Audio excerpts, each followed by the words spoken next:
السلام عليكم ورحمة الله وبركاته. الحمد لله وكفى وسلام على عباده الذين اصطفى أما بعد فأعوذ بالله من الشيطان الرجيم بسم الله الرحمن الرحيم. يا أيها الذين آمنوا كتب عليكم الصيام كما كتب على الذين من قبلكم لعلكم تتقون. صدق الله العظيم. وقال نبينا محمد صلى الله عليه وسلم من صام رمضان إيمانا واحتسابا غفر له ما تقدم من ذنبه أو كما قال عليه الصلاة والسلام. اللهم صل على سيدنا محمد وعلى آل سيدنا محمد وبارك وسلم.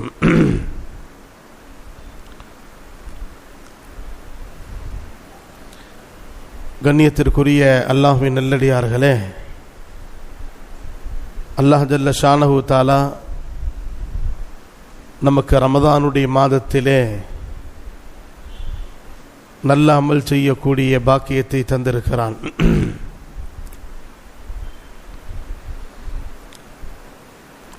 ரமதானுடைய மாதத்திலே குறிப்பாக பகலிலே இரவிலே 5 விதமான அமல்களை நாம் செய்யக்கூடிய மக்களாக இருக்க வேண்டும். ஒன்று ரோசா, நோன்பு. நோன்புடைய சிறப்பு என்ன? நோன்பின் மூலமாக அல்லாஹ் நமக்கு எதை தருகிறான்? உலகத்திலே எத்தனை நல்ல அமல்கள் இருக்கிறதோ அந்த அமல்களுக்கு கூலி அல்லாஹ் மலக்குமார்களை வைத்து தருகிறான். நோன்புக்கு மட்டும் அல்லாஹ் கூலியை தானே தருகிறான். அல்லாஹ்வினால் தரப்படக்கூடிய கூலி ஒன்று மலக்குமார்கள் மூலமாக தரப்படுகிறது. இரண்டாவது, அல்லாஹ் இந்த நோன்பை எந்த அளவுக்கு பிரியப்படுகிறான் என்று சொன்னால் தானே அதுக்கு கூலி தரக்கூடியவனாக இருக்கிறான். ஏனென்று சொன்னால் இந்த நோன்பு என்பது, ரோசா என்பது இஹ்லாஸிலே, மன தூய்மையிலே உச்சத்தில் உள்ளது. எல்லா அமலிலும் மனுஷனுடைய உள்ளத்திலே ரியா வருவதற்கு ஒரு இடம்பாடு இருக்கிறது. உதாரணமாக, ஒரு மனிதன் தொழுது கொண்டிருக்கிறான். அந்த தொழுகையை இன்னொரு நபர் பார்க்கிறார். பார்த்த உடனே உள்ளத்தில் ஒரு வஸ்வசா வரும். அவர் என்னை பார்க்கிறாரே, இன்னும் அதிகமான ரக்காத்துகள் தொழலாம் அல்லது அந்த தொழுகையை நீளமாக தொழலாம் என்ற ஒரு ரியா வருவதற்கு இடம்பாடு இருக்கிறது, மௌகா இருக்கிறது. அதே மாதிரி ஜக்காத்து, சதகா, மற்ற அமல்களில் பார்த்தால் அதிகமாக ரியா வருவதற்கு, முகஸ்துதி வருவதற்கு இடம்பாடு இருக்கிறது. அல்லாஹ் நோன்பு என்பது ரோசா என்பது சகோதரர்களே, கடுமையான வெயில் நேரமாக இருந்தாலும் அல்லது கடினமான குளிர் நேரமாக இருந்தாலும், குளிர் நேரத்திலே அந்த குளிர் தாங்க முடியாமல் மனிதன் சுடு தண்ணியின் பக்கம் நாடுவான். கடுமையான வெயில் நேரத்திலே அதாவது என்ன, ஐஸ் தண்ணியின் பக்கம் மனிதன் நாடுவான். இப்படியெல்லாம் அவனுடைய மனசில் ஆசைகள் வரும் பொழுது, எங்கே இருந்தாலும் மனிதன் பார்க்கிறான் இல்லையோ, தனி ஒரு அறையில் ஃப்ரிட்ஜ் ரூமில் நாம் இருந்தாலும் சரி, அந்த ஃப்ரிட்ஜை திறந்து தண்ணி வைக்கப்பட்ட இடத்துல கையை வைத்து பாட்டிலில் உள்ள தண்ணி குடித்தாலும் நம்ம சுற்றி இருக்கக்கூடிய மக்கள் யாருமே பார்க்கல, ரூம் மூடி இருக்கிறது. இருந்தாலும் அந்த மனிதன் நோன்பாளி உள்ளத்தில் ஒரு பயம் இருக்கிறது. நான் தண்ணீர் குடித்து விட்டால் நோன்பு முறிஞ்சுவிடும், நான் தண்ணீர் குடித்து விட்டால் நோன்பு முறிஞ்சுவிடும், தண்ணீர் குடித்து விட்டால் யாருமே என்ன பார்க்கல, வெளி உலகத்தை நோன்பாளிமார் நடிக்கலாம், ஆனால் ரப்பு என்னை பார்த்து கொண்டிருக்கிறான், அல்லாஹ் என்னை பார்த்து கொண்டிருக்கிறான் என்ற ஒரு எண்ணம் உள்ளத்திலே வந்து விடுகின்றதன் காரணமாக இது இஹ்லாஸில் உச்சம் என்று பெரியார்கள் கிதாபிலே எழுதுகிறார்கள். அன்பானவர்களே, ரசூலுல்லாஹி ஸல்லல்லாஹு அலைஹி வஸல்லம் சொன்னாங்க, நோன்பின் மூலமாக மனிதனுடைய உள்ளம் அல்லாஹ் சுத்தப்படுத்தி விடுகிறான், உள்ளத்தை அல்லாஹ் தூய்மையாக்கி விடுகிறான். குர்ஆன் ஷரீஃபில் சொல்றான், அல்லாஹ் இந்த நோன்பு என்பதை உங்களுக்கு மட்டும் நான் கடமையாக்கவில்லை, உங்களுக்கு முன்னுள்ள சமுதாயத்து நோன்பு ஹஜ்ரத் ஆதம் அலைஹிஸ்ஸலாமுடைய காலத்தில் இருந்தே அந்தந்த காலத்திற்கு தோதுவாக யார் யாருக்கு எவ்வளவு நோன்பு தேவையோ அந்த அளவுக்கு அல்லாஹ் கடமையாக்கி இருக்கிறான். எனவே அன்பானவர்களே, ஒன்று நோன்பின் மூலமாக அல்லாஹ்வுடைய தரப்பிலிருந்து கூலி தரப்படுகிறது, அல்லாஹ்வே அதற்கு கூலி தருகிறான். அது மட்டுமல்லாமல் நோன்பின் மூலமாக அல்லாஹ்வுடைய தொடர்பு ஏற்படுகிறது, அல்லாஹ்வுடைய தகர்ருப் ஏற்படுகிறது. ஹஜ்ரத் மூசா அலைஹிஸ்ஸலாத்து வஸ்ஸலாம் அல்லாஹ் ரப்புல் இஸ்ஸத்திடத்திலே தௌராத்தை வாங்குவதற்காக வேண்டிய ஆயத்தமாகும் பொழுது பனி இஸ்ராயல்கள் எல்லாம் எகிப்துடைய பூமியிலிருந்து ஃபிரௌனுடைய அட்டுழியங்கள் தாங்க முடியாமல் அல்லாஹ்வுடைய வெற்றியின் அடிப்படையில் அங்கிருந்து கிளம்பி அவர்கள் தீ என்ற மைதானத்தில் வந்த பிறகு மூசா அலைஹிஸ்ஸலாமிடத்தில் ஒரு வேண்டுதல் வைத்தார்கள். மூசாவே, அல்லாஹ் எங்களை பாதுகாத்தான், எங்களுக்கு ஒரு கிதாபு தேவை, எங்களுக்கு ஒரு ஷரியத்து தேவை, ஆகையினால் அந்த கிதாபிடத்திலிருந்து நீங்கள் வாங்கி கொண்டு வாருங்கள் என்று பனி இஸ்ராயல்கள் ஹஜ்ரத் மூசாவின் மீது ஈமான் கொண்ட அந்த மக்கள் மூசா அலைஹிஸ்ஸலாம் இடத்தில் கேட்கும் பொழுது மூசா அலைஹிஸ்ஸலாம் அல்லாஹ்விடத்தில் துஆ செய்தார்கள். அல்லாஹ் சொன்னான், நீங்கள் துர்சீனா மலைக்கு வந்து விடுங்கள், துர்சீனா மலையில வந்து நீங்கள் 40 நாள் நோன்பு வைத்து ஏத்திகாஃப் இருக்க வேண்டும். எத்தனை நாள்? 40 நாள் நோன்பு வைத்து ஏத்திகாஃப் இருக்க வேண்டும். 30 நாள் வைத்தாங்க. அதுக்கடுத்து மறுபடியும் 10 நாள் வைக்க சொன்னான் அல்லாஹ். அதுவும் சாதாரண நோன்பு அல்ல, ஒரு சஹர் ஒரு இஃப்தார். ஒரு சஹர் அட சொல்லுங்களேன், ஒரு சஹர் ஒரு இஃப்தார். இன்னைக்கு சஹர் பண்ணார் அப்படின்னா ரம்ஜானுடைய முதல் பிறையிற சஹர் பண்ணான்னா இஃப்தார் எப்போ தெரியுங்களா? 40வது நாள்ல தான் இஃப்தார். எவ்வளவு பெரிய நோன்பு பாருங்க. நமக்கு மகரிப் 6:28 வந்த உடனே எப்போ நோன்பு பிஸ்மில்லா சொல்லுவாங்க மஸ்ஜித் எதிர்பார்த்து கொண்டிருக்கிறோம். ஆனால் மூசா அலைஹிஸ்ஸலாத்து வஸ்ஸலாம் ஒரு சஹர் ஒரு இஃப்தார் நோன்பு வைத்தார்கள். அவ்வளவு பெரிய நீளமான பெரிய நோன்பு. அதற்கு பிறகுதான் அல்லாஹ் ஜல்ல ஷானஹு தஆலா மூசா நபி அலைஹிஸ்ஸலாம் அவர்களுக்கு தௌராத்தை தந்தான். அந்த தௌராத்தை கொண்டு வந்து பனி இஸ்ராயல்களிடத்திலே மூசா அலைஹிஸ்ஸலாம் வந்து தாவத்துடைய வேலை செய்தார்கள். அவர்களுக்கு ஷரியத்துடைய இல்மை கற்று தந்தார்கள். அல்லாஹ் நம்மை பார்த்து சொல்கிறான், சகோதரர்களே, யா அய்யுஹல்லதீன ஆமனு குதிப அலைக்குமுஸ் ஸியாம் கமா குதிப அலல் லதீன மின் கப்லிக்கும் லஅல்லக்கும் தத்தகூன். நீங்கள் பகல் காலத்தில் நோன்பு வையுங்கள். சுபு சாதிக்கிலிருந்து சூரியன் மறைகின்ற அந்த நேரம் வரை 14-15 மணி நேரம் நோன்பு வையுங்கள். அதுவும் அவர்கள் இரவு நேரத்தில் நீங்கள் சாப்பிடலாம், தண்ணீரை குடிக்கலாம், உறங்கலாம், எல்லா விதமான அமல்களை செய்யலாம்.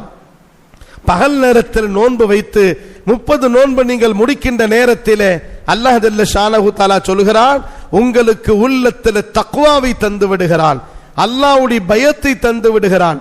இன்னொரு விளக்கம் என்ன?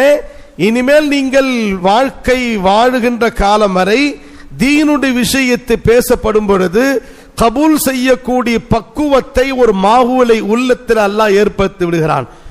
தக்வா என்பதற்கு உலமாக்கள் விளக்கம் தரும்போது என்ன தராங்கன்னா, ஒன்னு அல்லாஹ்வுடைய பயம் வரும், இரண்டாவது எல்லா பாவத்தின் மீது நிஃபரத் வரும், மூன்றாவது அந்த கல்பிலே தீனுடைய விஷயம் சொல்லப்பட்டால் ஏற்றுக்கொள்ளக்கூடிய மனப்பான்மை அல்லாஹ் அந்த உள்ளத்தில் தருவான்.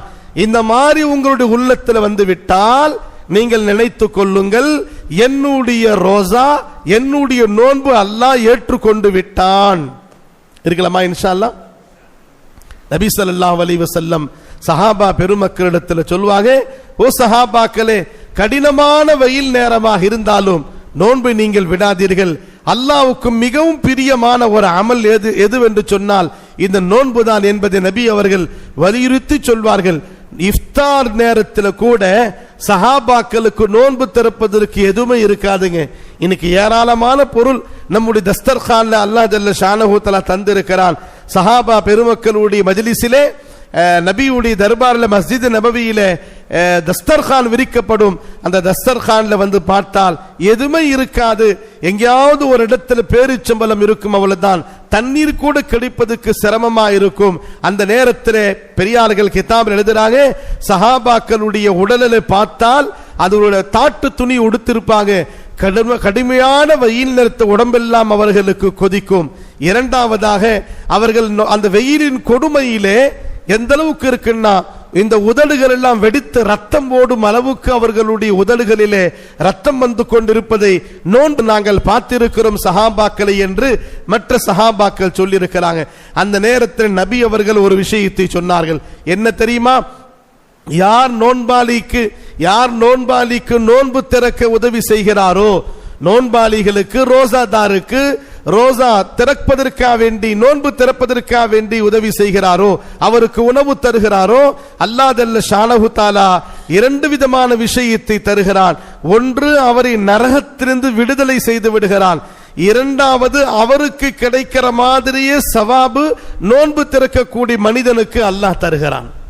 சஹாபாக்கள் கேட்டாங்க, யா ரசூலல்லாஹ், எங்களுக்கே நோன்பு திறப்பதற்கு எதுவுமே இல்லை, நாங்கள் மற்ற மக்களுக்கு எப்படி நோன்பு திறப்பதற்கு உதவி செய்வது என்று கேட்கும் பொழுது நபி ஸல்லல்லாஹு அலைஹி வஸல்லம் சொன்னாங்க, என்ன சஹாபியே, உங்களிடத்தில் ஒரு மடக்கு தண்ணி கூட இல்லையா? ஏ குன் பானி பி நஹி கியா, ஒரு மிடர் பால் கூட இல்லையா? ஒரு பேரிச்சம்பழம் துண்டு கூட இல்லையா? தேக்ஷால கொண்டு வந்து சாப்பாடு கொடுக்கணும் அவசியம் இல்லை. ஒரு நோன்பாளி நோன்பு திறக்கும் போது நோன்பு திறக்க தண்ணி கேட்கிறாரு, ஓடி வந்து நாம் உட்கார்ந்து கொண்டிருக்காமல் ஒரு டம்ளர் தண்ணீர் கொண்டு வந்த நோன்பாளிக்கு நீங்கள் கொடுப்பீர்களேயானால், அல்லது ஒரு டம்ளர்ல கொண்டு வந்து ஜூஸ் கொடுத்தீங்கன்னா, அல்லது தாங்க வீட்டில் கொண்டு வந்த பேரிச்சம்பழம் அந்த நோன்பாளிக்கு கொடுத்தீங்கன்னா, உங்களுக்கு அல்லாஹ் நரகத்தை ஹராமாக்கி விடுகிறான்.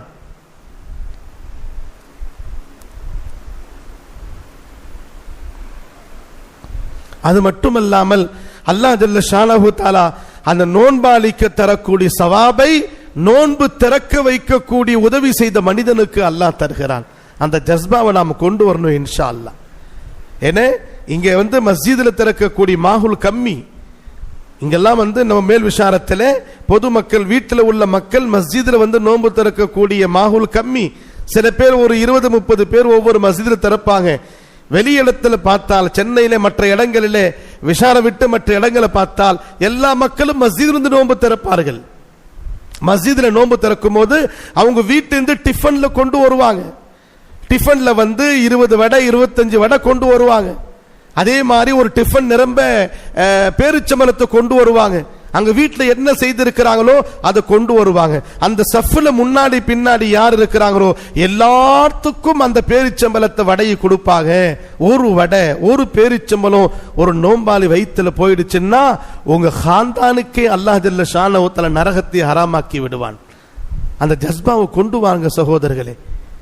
யாராவது நோன்பாளி வந்தால் நோன்பாளிக்கு நோன்பு திறக்க கொடுங்க. மஸ்ஜித் நபவியில போய் பாருங்கள், அன்சாரி சஹாபாக்கள் காலத்தில் எப்படி உதவிகள் நோன்பாளிக்கு செய்து கொண்டிருந்தார்களோ இன்னைக்கு வரையும் அந்த ஜஸ்பாக்கள் மஸ்ஜித் நபவியில் இருக்கிறது. அசர் முடிஞ்ச உடனே மஸ்ஜித் நபவியுடைய அந்த சஃப்ல நோன்பாளிகளுக்காக வேண்டி தஸ்தர்கான் விரிக்கப்படுது. அந்த தஸ்தர்கான்ல ஒரு 100 பேர் உட்காரலாம். அந்த 100 பேர் உட்கார வைப்பதற்காக வேண்டி கேட்டில் நிக்கிறாங்க. நோன்பு திறப்பதற்காக வேண்டி உதவி செய்யக்கூடிய அந்த அரபி குழந்தைகள் கை பிடிச்சிட்டு இழுத்துட்டு போறாங்க. எங்க தஸ்தர்கான்ல உட்காருங்க, எங்க தஸ்தர்கான்ல உட்காருங்க. ஒரு பையன் பிடிச்சிட்டு வரான், நோன்பாளி பிடிச்சிட்டு வரான். பிடிச்சிட்டு வந்த உடனே அந்த தஸ்தர்கான்ல உட்கார வச்ச உடனே அந்த தகப்பன் ஷேக் என்ன செய்யறார், அரபி அந்த குழந்தை நத்தில முத்தமிடுறார். எவ்வளவு அற்புதமான ஒரு மெஹமான நீ கொண்டு வந்த, 2 நோன்பாளிக்கு நோன்பு திறக்கக்கூடிய பாக்கியத்தை அல்லாஹ் நமக்கு தந்தான் சொல்லி சந்தோஷப்படுறாங்க அரபிங்க. எனக்கு பயான் சொல்வதற்கும் ஈஸியா இருக்குது, உங்களுக்கு பயான் கேட்பதற்கு கூட ஈஸியா இருக்குது. நானும் 23 வருஷமா சொல்லிட்டு தான் இருக்கிறேன். தப்தீல் வாழ்க்கையில மாற்றம் வரணும் சகோதரர்களே. அந்த ஜஸ்பாவை நாம் உள்ளத்தில் கொண்டு வர வேண்டும். நோன்பாளிக்கு நோன்பு திறக்க நம்ம உதவி செய்கிற நேரத்திலே நரகத்தை அல்லாஹ் ஹராமாக்கி விடுகிறானே, நமக்கு அல்லாஹ் சொர்க்கத்தை தரானே. நோன்பாளிக்கு கிடைக்கிற சவாபு மாதிரி அல்லாஹ் நமக்கும் தருகிறானே. செய்யலாமா இன்ஷா அல்லாஹ்? அடுத்து ரசூலுல்லாஹி ஸல்லல்லாஹு அலைஹி வஸல்லம் சொன்னாங்க, அந்த நோன்பாளிக்கு அல்லாஹ் ஜன்னத்து ரையானை தருகிறான். நோன்பாளிக்கென்று ஒரு ஜன்னத் இருக்கிறது. அந்த ஜன்னத்து பெயர் என்ன? ஜன்னத்து ரையான். நோன்பாளி மட்டும் அந்த சொர்க்கத்துக்குள்ள செல்வாங்க. ரசூலுல்லாஹி ஸல்லல்லாஹு அலைஹி வஸல்லம் அவர்கள் பாராட்டி சொல்வாங்க, குளிர் காலத்திலே சுபு தொழுகையிலே குளிர்ந்த நீரிலே ஒது செய்துவிட்டு மஸ்ஜிது செல்லக்கூடிய முசல்லியும் கடுமையான வெயில் காலத்திலே அந்த உஷ்ணத்தை கூட பார்க்காமல் பட்டினியா இருந்து நோன்பு வைக்கும் நோன்பாளி அல்லாஹ் அதிகமா பிரியப்படுகிறான். நாக்கெல்லாம் வறண்டு போய் வெயில் காலத்தில் அல்லாஹ்வுக்காக வேண்டி பட்டினியா இருக்கிறோம் பாத்தீங்களா, இது அல்லாஹ்வுக்கு ரொம்ப பிரியமான அமல். காரி அமீர் ஹசன் சாப் ரஹமத்துல்லாஹி அலைஹி மிஃப்தாஹுல் மதரசா மஸ்ஜிதிலே ஹிஸரிலே ஏறத்தாழ 20 வருட காலங்கள் ஏத்திகாஃபில் இருந்தாங்க. நம்ம ஷேக் ஜக்கரியா சாப் ரஹமத்துல்லாஹி அலைஹி ஷேகுல் ஹதீஸ் ரஹமத்துல்லாஹ் அவர்களுடைய பெரிய கலீஃபால ஒரு கலீஃபா அவங்க சொல்லுவாங்க, நோன்பு ஊட்டி காலத்தில் பட்டினியா இருப்பதற்கும் நோன்பு அல்லாத காலத்தில் பட்டினியா இருப்பதற்கு மத்தியில் வித்தியாசம் சொல்லுவாங்க. நோன்பு இல்லாத காலத்தில் ஒரு மனிதன் பட்டினியா இருந்தால் அவனுடைய உடம்பில் பலஹீனம் ஏற்படும். நோன்பு காலத்தில் அவன் பட்டினியா இருக்கிறான்னா அந்த பட்டினி அவனுக்கு தாக்கத்தை ஏற்படுத்தும். रोजादा गैर रमजान में एक आदमी भूखा रहेगा, जिस्म में कमजोरी पैदा होगा. रमजान के महीने में एक आदमी भूखा रहेगा, उसको ताकत पैदा होगा. इसलिए कि गैर रमजान में भूखा रहना वो जाई है, रमजान में भूखा रहना अल्लाह के लिए भूखा रहता है. इसलिए अल्लाह रूहानी ताकत पैदा करता है. रूहानी ताकत पैदा कर உலக நாடுகள் ரிசர்ச் பண்ணுது, ஒரு மனிதன் உலகத்தில் சிஹத்தா ஆஃபியத்தா ஆரோக்கியமா இருக்கணும் அப்படின்னு சொன்னா 12 மாசத்துல ஒரு மாசம் அவன் பட்டினியா இருக்கணும். 12 மாசம் ஒரு மாசத்துல என்ன செய்யணுங்க? அட சொல்லுங்களேன். 11 மாசம் சாப்பிடு, ஒரு மாசம் பட்டினியாரி. அமெரிக்கா விஞ்ஞானி சொல்றான், ஏன்னா நம்ம உடம்புல இருக்கக்கூடிய உறுப்புகளுக்கு அதுக்கு ராகத்தை ரெஸ்ட் கொடுக்கணும். உடம்புல உள்ள உறுப்புகளுக்கு என்ன செய்யுங்க? நுரையீரல், மண்ணீரல், எல்லா ஈரல் இருக்குது, லிவர், போட்டி எல்லாம் இருக்குது. இதுக்கெல்லாம் ரெஸ்ட் கொடுக்கணும். பகல் நேரத்தில் நீங்கள் பட்டினியா இருந்தால்தான் அடுத்து வரக்கூடிய 11 மாசத்துல சரியான முறையிலே இது இயங்கிக் கொண்டிருக்கும். ஏங்க நம்ம வண்டி ஓட்டுறோம், 2 வீலர் ஆக்டிவா ஓட்டுறோம் அப்படின்னு சொன்னா ஒரு 2500 கிலோமீட்டர் 3500 கிலோமீட்டர் ஓடின உடனே மெக்கானிக் என்ன சொல்றா, அதை மாத்திடுங்க, இல்ல ஜாம் ஆயிடும் வண்டி. என்ன ஆயிடும்? ஆயில் ஊத்திட்டே இருக்கிறோம். 2 மாசம் ஒரு தடவை, 2 மாசம் ஒரு தடவை, 2 மாசம் ஒரு தடவை. அல்லாஹ் சொல்றான், நீ தாங்க மாட்ட, 2 மாசத்துக்கு ஒரு தடவை நோன்பு வச்சுனா நீ தாங்க மாட்டப்பா, வருஷத்துல ஒரு தடவை வை. சர்வீஸ் பண்ணுமா இல்லையா? ஆனா நம்ம ஜனங்களுடைய இஃப்தார் சஹர் பார்த்தோம்னா டபுள் சர்வீஸ் தேவை. ஆமா ஃபராஸ் பாய், எது தேவை? டபுள் சர்வீஸ் தேவை. இந்த ரமஜான் மாசமே நம்மள்ட்ட வந்து பாதுகாப்பு தேடும். 11 மாசம் சாப்பிடாத சாப்பிடலாம் இந்த ஒரு மாசத்துல மனிதன் சாப்பிடுகிறானே. எந்த அளவுக்கு நம்ம சஹர் செய்யணும் அப்படின்னா, சஹருடைய உணவில் அல்லாஹ் பரக்கத் வைத்திருக்கிறான். இப்போ நைட்டு நேரத்துல சஹர் முடிச்சுட்டு நம்ம சந்திக்கும் போது, क्या சஹர் हो गया हजरत கேக்குறாங்களா இல்லையா? அட சொல்லுங்களேன், கால காலையான்னு கேக்குறாங்க. சஹர் ஆயிடுச்சா? சஹர் என்ன? சஹருடைய உணவிலே பரக்கத் இருக்கிறது. நாம் சஹர்ல எந்த அளவுக்கு சாப்பிடணும்னா 10 மணி ஆனாலே நமக்கு பசி வரணும். அந்த பசிய அல்லாஹ்வுக்கு அடக்கணும். அல்லாஹ்வுக்காக வேண்டி நான் பசியா இருக்கிறேன் ஒன்று இஹ்சாஸ் உள்ளத்தில் வரணும் சகோதரர்களே. அப்பதான் நம்ம நோன்பா இருக்கும். சஹர் முடிந்த ஒரு தூக்கம் ஜொஹர்ல எழுந்திருக்கிறோம், ஜொஹர் முடிஞ்ச பிறகு ஒரு தூக்கம் அசர்ல எழுந்திருக்கிறோம், அசர் தொழுது முடிஞ்சோன்னு ஒரு மாதிரியாவே நடந்து மார்க்கெட்ல போய் தஸ்தர்கான்ல உட்கார்றோம். ரம்ஜானுடைய தராவி சில பேர் தொழுவாங்க, சில பேர் தொழுவதில்லை. இப்ப நம்ம மஸ்ஜிதுல 9, 10, 12 சஃப் முதல் தராவில இப்ப 5 சஃப். ஏன் இந்த பராமுகம் கஃப்லத் இருக்கக்கூடாது சகோதரர்களே? ஜான்தார் நோன்பா இருக்கணும் இன்ஷா அல்லாஹ். கொண்டு வரலாமா இன்ஷா அல்லாஹ்? இரண்டாவது அமல், 5 அமல் சொன்னேன் ரமதானுடைய காலத்தில் செய்ய வேண்டிய 5. இரண்டாவது தராவிஹ் தொழுகை. இரண்டாவது என்னங்க? தராவி தொழுகை. பாருங்க, நான் முதல் தராவில சொன்னேன், என்ன சொன்னேன்? நம்முடைய வாழ்க்கையில எத்தனையோ தராவி போயிடுச்சு.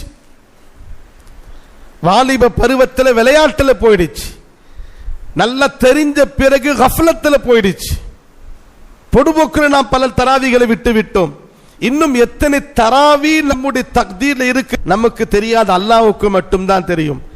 இந்த வருஷம் அன்னைக்கு தராவி தொழுவதை நாம் நசீபாக பாக்கியமாக கருத வேண்டும்.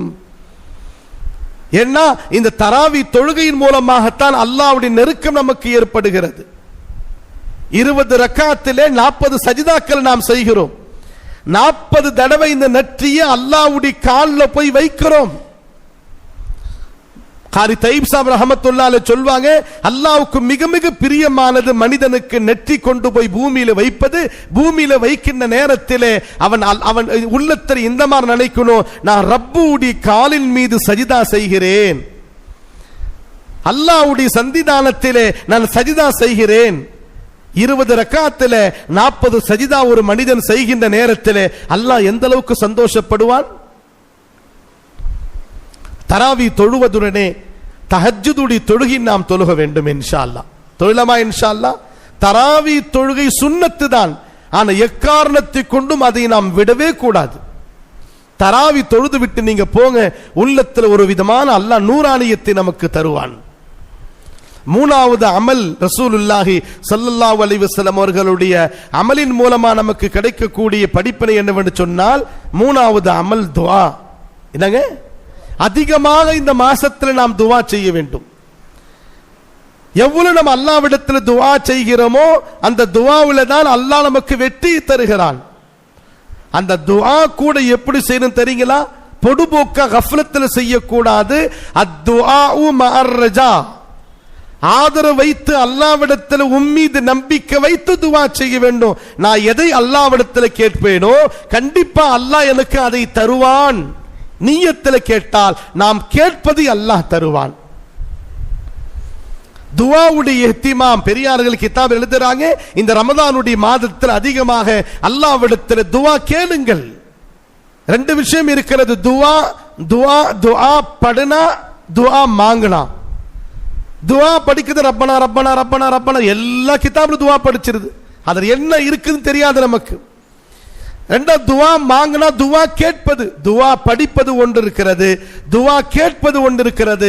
துஆ படிப்பது நமக்கு தேவையில்லை. அல்லாஹ்விடத்தில் துஆவை கேட்க வேண்டும், மன்றாடி கேட்க வேண்டும்.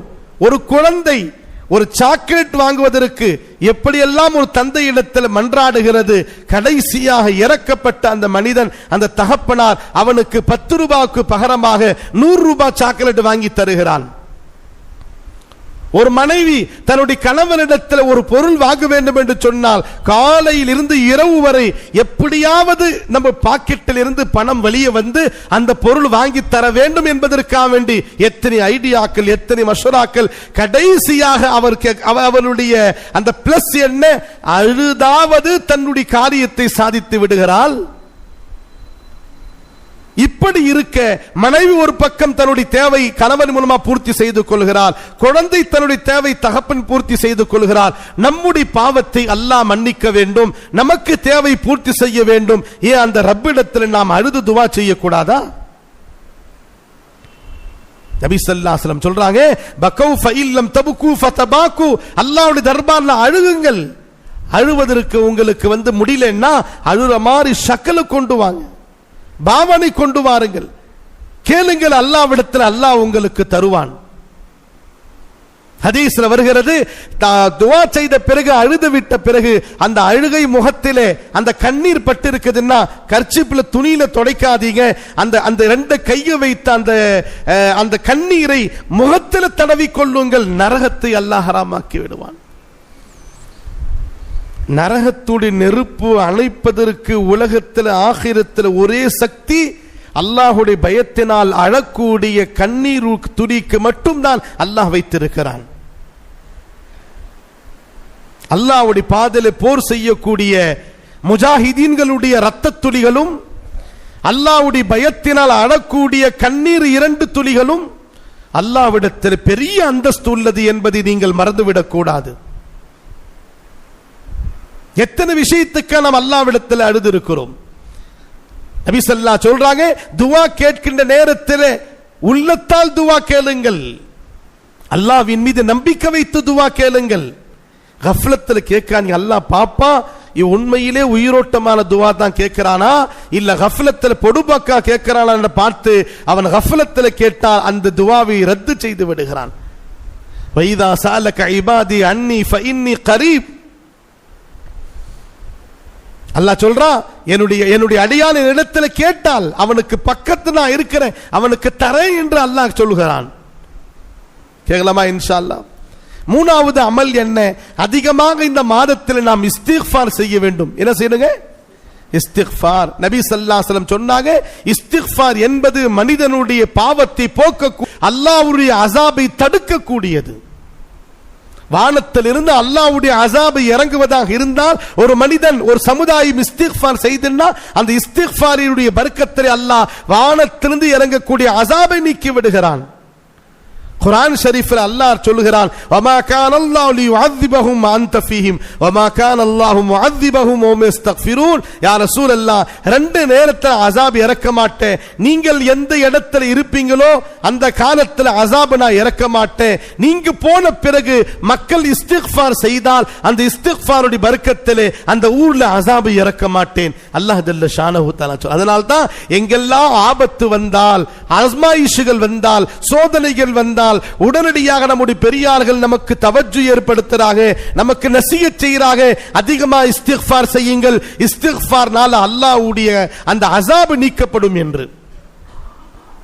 இஸ்தக்ஃபிரு ரப்பக்கும் இன்னஹு கான கஃபாரா. உங்களுடைய ரப்பிடத்தில் நீங்கள் அல்லாஹ்விடத்தில் பாவ மன்னிப்பு கேளுங்கள், அல்லாஹ் உங்களுடைய பாவத்தை மன்னிக்க கூடியவனாக இருக்கிறான்.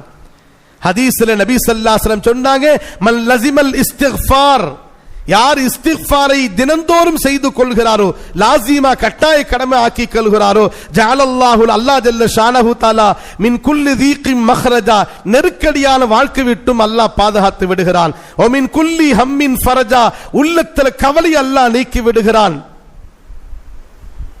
வயர்ஸுகு மின் ஹைஸு லா யஹ்தஸிப், அல்லாஹ் அவர்களுக்கு கணக்கே இல்லாமல் ரிஸ்கை தருகிறான். இஸ்திக்ஃபாரின் மூலமா ரிஸ்கில் அல்லாஹ் பரக்கத்தை தருகிறான், நெருக்கடியான வாழ்க்கை விட்டும் பாதுகாக்குகிறான், உள்ளத்தில் உள்ள கவலை அல்லாஹ் நீக்கி விடுகிறான். குர்ஆன் ஷரீஃபிலே பாராட்டி சொல்லும்போது, அதாவது வபில் அஸ்ஹாரிஹும் யஸ்தக்ஃபிரூன், அந்த நல்லோர்கள் யாருன்னா சஹர் நேரத்திலே, நோன்பு வைக்கக்கூடிய சஹர் நேரத்திலே அல்லாஹ்விடத்தில் அதிகமாக பாவ மன்னிப்பு கேட்பார்கள். கடைசி ஆயத்து இறக்கப்பட்டுச்ச நபிக்கு, இதா ஜா நஸ்ருல்லாஹி வல் ஃபத்ஹு ஆயத்திலே, அந்த சூராவுடைய கடைசி பகுதியிலே, வஸ்தக்ஃபிர்ஹு இன்னஹு கான தவ்வாபா, நபியே நீங்கள் இஸ்திக்ஃபார் செய்யுங்கள், அல்லாஹ் பாவத்தை மன்னிக்க கூடியவனாக இருக்கிறான். ரப்பு நபிக்கு இறக்க, நபியை பார்த்து டைரக்டா அல்லாஹ் ஆயத்தை இறக்கினான். வஸ்தக்ஃபிர்ஹு, அந்த ரப்பிடத்தில் நீங்கள் இஸ்திக்ஃபார் செய்யுங்கள் சொல்லும் பொழுது அன்னை உம்மு சலமா ரலியல்லாஹு அன்ஹா சொல்லுவாங்க, ஹதீஸ்ல வருகிறது, நபி நடக்கும் பொழுது, உட்காரும் போது, படுக்கும் பொழுது, பேசும் பொழுது, ஒரு கணித்து படுக்கும் பொழுது, திலாவத் செய்வதற்கு முன்னாடி திலாவத் செய்த பிறகு அல்லாஹ்விடத்தில் அஸ்தக்ஃபிருல்லாஹ் அஸ்தக்ஃபிருல்லாஹ் அஸ்தக்ஃபிருல்லாஹ் பாவ மன்னிப்பு கேட்டுக்கொண்டே இருப்பார்கள். ஆனால் நபி அவர்கள் முன்பின் பாவத்தை மன்னிக்கப்பட்டவர்கள். செய்யலாமா இன்ஷா அல்லாஹ்? சொல்லுங்களேன், எத்தனை அமலாச்சு?